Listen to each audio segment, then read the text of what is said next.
इस वीडियो के माध्यम से हम आपको नालंदा के इतिहास के बारे में बताएंगे और कैसे जलाया, किसने जलाया, इस एआई के वीडियो के माध्यम से जानें नालंदा का इतिहास। आज की किताबों में कुछ घटनाएं सिर्फ पढ़ी नहीं जाती, वे आत्मा को झकझोर देती हैं। आज से सैकड़ों साल पहले एक ऐसी आग जली थी जो सिर्फ लकड़ी और पत्थर को नहीं बल्कि मानव सभ्यता की सबसे कीमती चीज को जला रही थी। वह चीज थी ज्ञान। यह कहानी है दुनिया के सबसे महान विश्वविद्यालय की, नालंदा की, और उस अपराध की जिसे इतिहास ने कभी पूरी तरह माफ नहीं किया। आज जब हम विश्वविद्यालय शब्द सुनते हैं तो हमें आधुनिक इमारतें याद आती हैं, लेकिन आज से लगभग 1500 साल पहले भारत की धरती पर एक ऐसा संस्थान था जो पूरे विश्व के लिए ज्ञान का केंद्र था। उसका नाम था नालंदा महाविहार। ये केवल शिक्षा का स्थान नहीं था, यह था ज्ञान का साम्राज्य। यहाँ पढ़ने के लिए दुनिया के कोने कोने से लोग आते थे। चीन, जापान, कोरिया,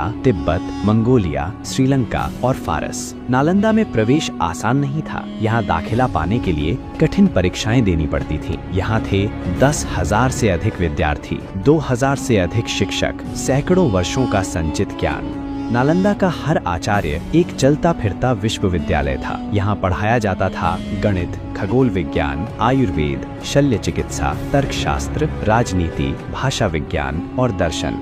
नालंदा की आत्मा थी उसकी लाइब्रेरी, जिसे कहा जाता था धर्मगंज। इसमें 3 विशाल भवन थे, रत्नसागर, रत्नोदधि और रत्नरंजक। इनमें लाखों पांडुलिपियां थीं, हाथ से लिखी गईं, पीढ़ियों के अनुभव से बनी हुई। इतिहासकार बताते हैं जब इन पुस्तकालयों में आग लगी तो वह आग 3 महीने तक जलती रही। सोचिए, 3 महीने तक ज्ञान जलता रहा। नालंदा शांति का स्थान था। यहाँ तलवारें नहीं थी, सिर्फ विचार थे। लेकिन इतिहास में जब भी ज्ञान शक्तिशाली हुआ है, उसे नष्ट करने वाले जरूर पैदा हुए हैं। 12वीं शताब्दी में उत्तर भारत की राजनीति बदल रही थी। इतिहास के पन्नों में एक नाम उभरता है, बख्तियार खिलजी, एक तुर्की आक्रमणकारी जिसका लक्ष्य था सत्ता, विस्तार और नियंत्रण। उसे ज्ञान से डर लगता था क्योंकि ज्ञान सवाल पूछता है और सवाल सत्ता को असहज करते हैं। साल था 1193 ईस्वी। बख्तियार खिलजी अपनी सेना के साथ नालंदा पहुंचा। उसने देखा कोई किला नहीं, कोई सैनिक नहीं, सिर्फ शांत भिक्षु और छात्र।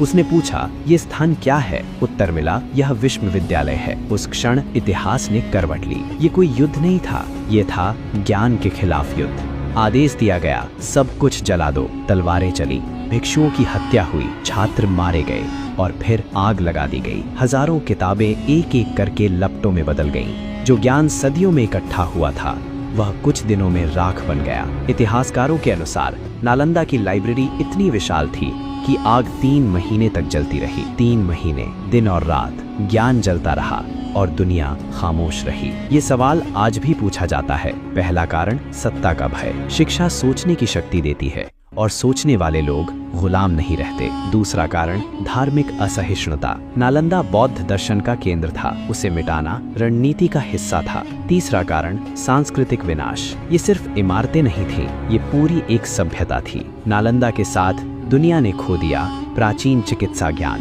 जटिल खगोल गणनाएं, गणितीय सिद्धांत, दार्शनिक ग्रंथ। आज जो ज्ञान पश्चिम में नई खोज कहलाता है, संभव है वह कभी नालंदा में पढ़ाया गया हो। नालंदा के नष्ट होने के बाद भारत में बौद्ध शिक्षा लगभग समाप्त हो गई। चीन और तिब्बत के भिक्षु जो ग्रंथ अपने साथ ले गए, उन्हीं से नालंदा की विरासत बची। अगर नालंदा बचा रहता तो शायद आज का विश्व शिक्षा मानचित्र पूरी तरह अलग होता। नालंदा हमें विचेतावनी देता है, जब भी ज्ञान को खतरा माना जाएगा तब विनाश तय है। नालंदा पहला नहीं था लेकिन सबसे बड़ा था। आज नालंदा खंडहर है, लेकिन हर ईंट एक सवाल पूछती है, क्या हम ज्ञान की कीमत समझते हैं? नालंदा जल गया लेकिन उसका सच आज भी जिंदा है। इतिहास याद रखता है, तलवारें जीत सकती है युद्ध, लेकिन ज्ञान को जलाने वाला हमेशा अपराधी ही कहलाता है। जब नालंदा जल रहा था तब सिर्फ किताबें नहीं जल रही थी, हर पांडुलिपि के साथ एक सवाल मर रहा था, एक खोज अधूरी रह जा रही थी, एक विचार हमेशा के लिए खामोश हो रहा था। सोचिए, अगर वे ग्रंथ बच जाते तो क्या आज की दुनिया वही होती जो हम देख रहे हैं? नालंदा में ऐसे विषय पढ़ाए जाते थे जिनका जिक्र आज भी अधूरा है। यहाँ बीमारी को सिर्फ शरीर की समस्या नहीं माना जाता था, यहाँ मन, विचार और प्रकृति को भी चिकित्सा का हिस्सा समझा जाता था। यहाँ ब्रह्मांड को सिर्फ देवताओं की कहानी नहीं बल्कि गणित और गणना की भाषा में समझा जाता था। लेकिन जब आग लगी तो इन सब सवालों के जवाब राख में बदल गए। इतिहास हमें बताता है कुछ भिक्षु उस रात भागने में सफल हुए। वे अपने साथ कुछ ग्रंथ लेकर निकले। वही ग्रंथ आज तिब्बत और चीन की लाइब्रेरी में नालंदा की आखिरी सांस की तरह मौजूद हैं। बाकी सब हमेशा के लिए खो गया। ये सिर्फ भारत का नुकसान नहीं था, ये पूरी मानव जाति का नुकसान था, क्योंकि ज्ञान की कोई सीमा नहीं होती। वह किसी एक देश की संपत्ति नहीं होता। नालंदा का जलना इस बात का सबूत है कि जब सत्ता डर जाती है तो सबसे पहले ज्ञान को निशाना बनाया जाता है। इतिहास बार बार खुद को दोहराता है।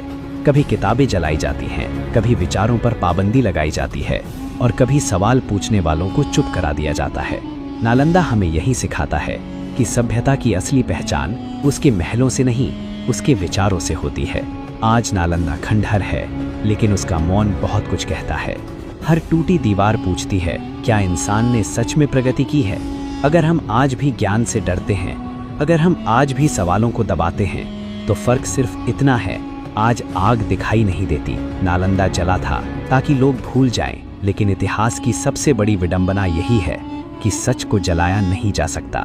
दोस्तों, ये था आज का वीडियो। अगर आप ऐसी डॉक्यूमेंट्री वीडियो देखने में रुचि रखते हैं तो आप हमारे चैनल पर और भी बहुत सारी वीडियो देख सकते हैं। अगर आप भारतवासी हैं तो वीडियो को जरूर लाइक कीजिए और हमें कमेंट करके बताइए आप भारत में से कहां से वीडियो देख रहे हैं, या फिर आप अपनी राय कमेंट करके भी बता सकते हैं। हमारी मेहनत के लिए लाइक करना ना भूलें। फिर मिलते हैं अगले वीडियो में। जय हिंद।